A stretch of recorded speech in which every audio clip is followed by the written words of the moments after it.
Welcome to the Fannattics Show Live, where we talk about anything and everything Magic fan related, not affiliated, on quest to our team's first ever NBA championship.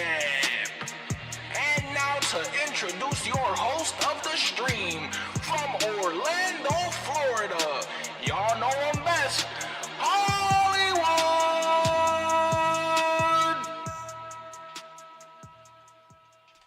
Y'all already know it's your man Hollywood, just an Orlando Magic fan, and we are back. We are live.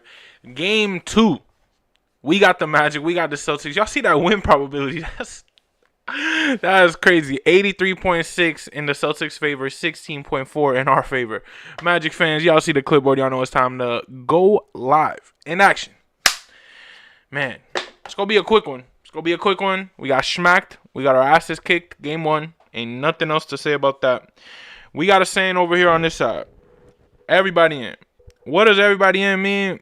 It means that if this, no matter who's behind this mic, no matter who you see talking, no matter who you hear represent this Magic team, it means we all won. That's why you don't need to see who's talking. You don't need to see who's repping this team. Because you know if they repping this team, we the same people. We got the same message. And we know what we want this year. And that's a good enough performance to say no matter all of the bullshit we went through this year, we were able to come through and have at least a good performance a couple of games. You know, I don't want to get gentlemen swept either. I want at least 2 games. Give us 2 games. 3 and 4. That's it. That's really it. Y'all don't want to win a game in Boston? Cool. Y'all don't got to win a game in Boston. But give us games 3 and 4. At least for the home fans. It's just what we deserve. We need a Paul Porter 3. Your Magic. Final score 127. And the Boston Celtics 103. Drive safe. Like, you know, he be snapping when we win, bro. Like, I want to definitely make sure. And, I mean, I'm going to be there game 4. So, I want to see a win. You know, at least game 4 if we go get gentlemen swept. At least game 4. But, Magic fans, there's nothing else to say but one thing and one thing only. We want to win this game. Our bench needs to show up. We want to win this game. Scratch that.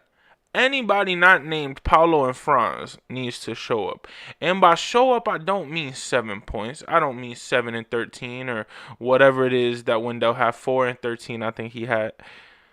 We need double doubles. We need good performances. We need 25 pieces. We need other people to step up because there's no way we're going to beat the Boston Celtics if not a single other person on this team scores more than 8 points. That's not named Franz Wagner and Paolo Banchero.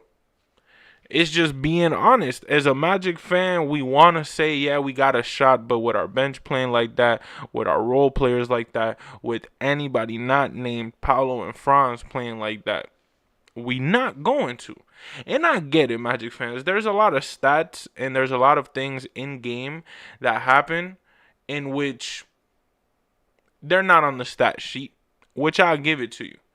But Magic fans, at the end of the day got to end. And when you look at the stats speak for themselves. We don't got to look away from the stats. If not a single other player besides Paolo and Franz scores more than 8 points, Magic fans, we're cooked. We're not even going to get a game. We need our bench players to show up. I hope that this game we're able to show up, especially with Tatum listed as doubtful. So if he's listed as doubtful, regardless if he plays, he's not going to be playing full strength, which means we have to take advantage of that same way they would be doing it if Paolo Banchero, if Franz Wagner.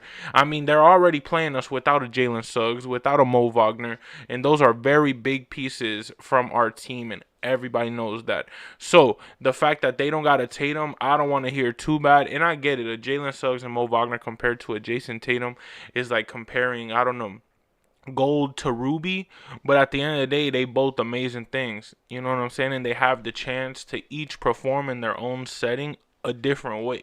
But at the end of the day, they're both great things. You know, they better than Stone. So if you look at it in a sense of we're already down, man, we got to show up, and our guys, I don't want to say it, but if our bench is going to perform like that, we need Paulo and Franz to go get 50. Don't pass then. Go get 50 and 45 and don't pass the ball and call it a day. Because if that's how our bench wants to play, we're going to have to play like that if we want to win any game in this series. Today's game, though, I think is going to be different. I think today's game, our bench is going to be able to be like, okay, we already see what's in front of us, especially if a Jason Tatum isn't out. But let's say he is in the game. It doesn't even matter because we have to go into it hoping that he does play. So that way when we beat him, it's not, oh, you beat a non-Celtics or a non-Tatum-led Celtics.